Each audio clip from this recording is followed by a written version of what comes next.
What's up mga kamigs, panibagong vlog na naman. Dito tayo sa aking munting babuyan habang tayo nagla-live.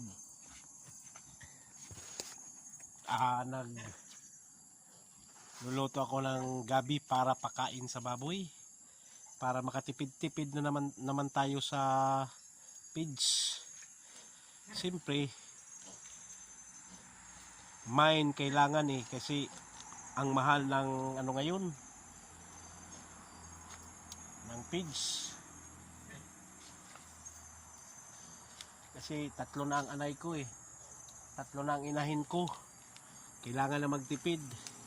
Sa susunod pag anak may na naman, may patining na naman ako. Kaya mga baboy tandaan natin, kung gusto mong magtipid, kailangan mong maghanap ng paraan para makatipid ka sa pagkain ng baboy.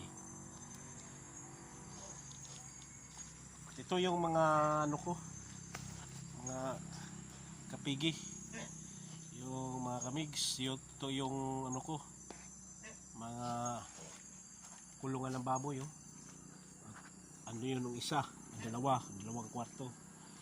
Siguro dito gagawa na naman ako ng 3 kwarto dyan sa baba soon. Kasi magdagdag pa ako ng inahin. Gawin ko kasing 6 ang inahin ko, mga kapigi. Kasi ito lang ang paraan para magkaroon tayo ng piso, diba?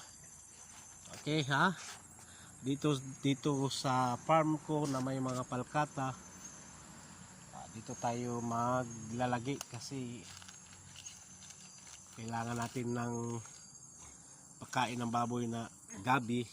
Kailangan natin na lutuin, lagaan, yun, diba? Okay,